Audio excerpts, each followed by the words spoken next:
Hi, I'm author Ellie Alexander, and this week on 5 Things, I want to share a primer on my new book, Nothing Bundt Trouble. I'm going to give you a little teaser about what's to come and why this book ended up being so meaningful to me.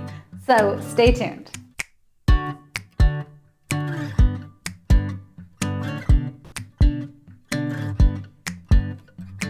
Thanks so much for joining me. I can't believe it, but the 11th book in the Bakeshop Mysteries, Nothing Bundt Trouble, releases at the end of this month. And I thought it would be fun to give you a first look at some insider information about this flashback to the 1980s. Are you ready to travel back in time? Let's get to 5 things about Nothing Bundt Trouble. Number 1, this is an origin story. It's Tort's origin story. Are you a comic book fan? It seems like many, if not all, comic books and superhero movies have origin stories. And when I started thinking about plots for book 11, I felt like through the first 10 books in the series, we've really gotten to know Jules, Helen, the professor, the team at Tort, and Ashland. So what better time to go back and see how it all began? This book is going to take place in the 1980s and in present day.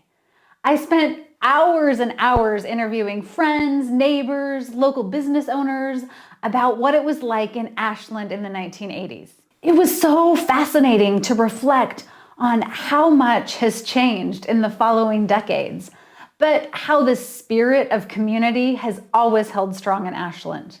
I wrote this book over a year ago, and it's also very surreal on how the timing has lined up with what we're experiencing now with the pandemic. Ashland in the early 80s was a far cry from the thriving plaza that I describe in the series. Southern Oregon had been hit hard with a variety of economic challenges, which meant that many shops and restaurants had been shuttered and some had gone out of business completely. When I wrote this book, it was hard to imagine the plaza not bustling with tourists and the happy banter of people meandering between shops or sipping lattes outside.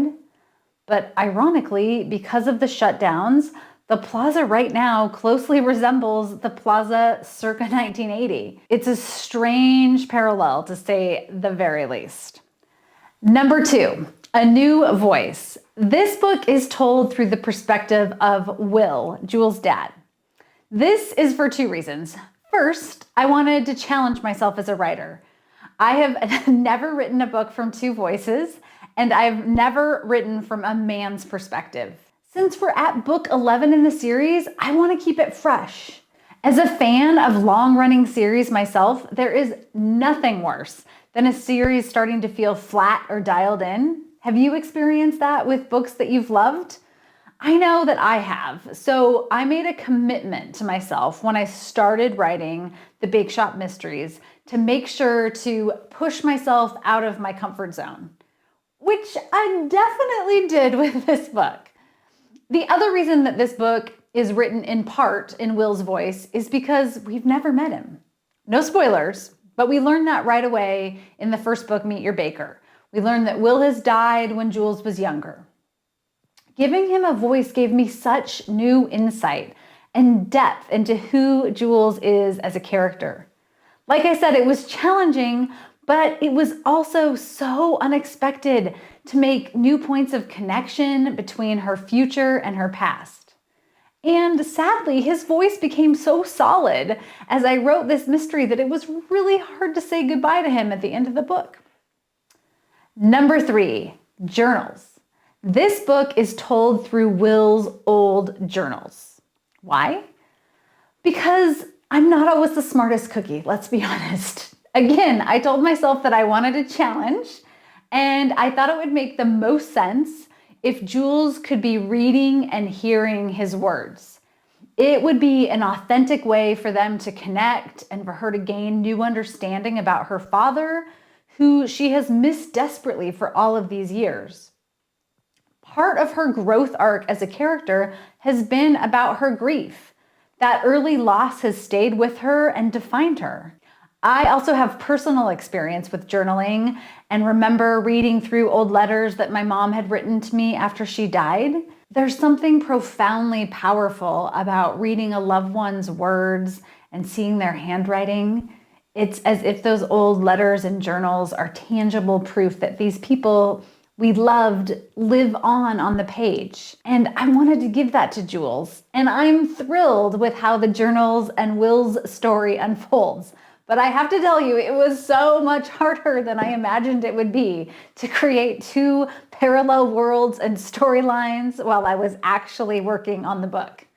Maybe for book 12, I'm not going to give myself any new challenges. Or maybe I will, who knows?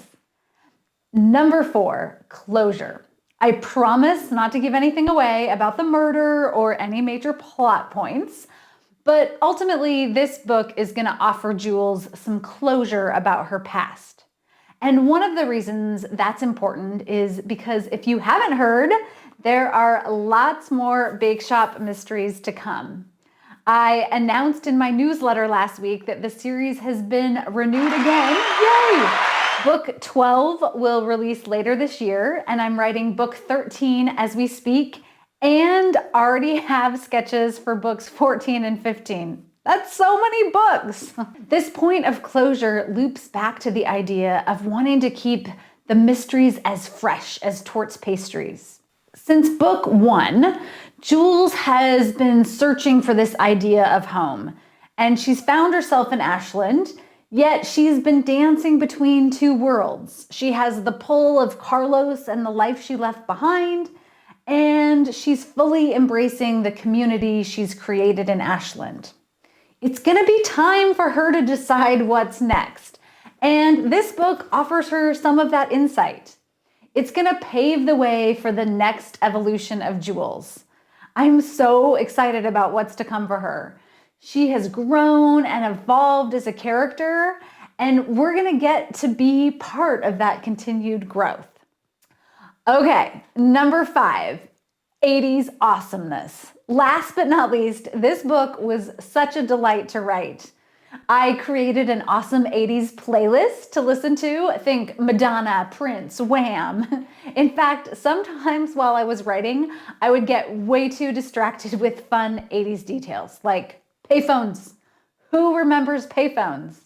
I have to say that the era of payphones made it much easier on mystery writers. When I'm writing Jules circa 2020, I have to make sure she forgets her cell phone or that it's dead when she happens upon a killer in Lithia Park. That wasn't an issue in the 80s. You had to go out of your way to find a phone, and you had to have a quarter on you. The food and recipes in this book were also a trip down memory lane for me.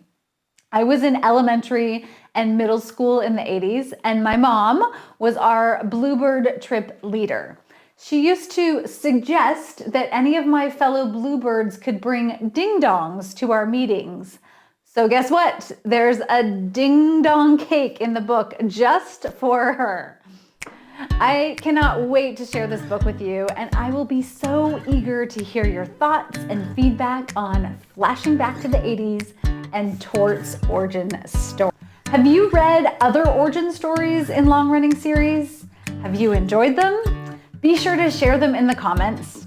And as always, I would love it if you would subscribe to my channel and click the bell to get notified whenever I share new videos. Happy reading!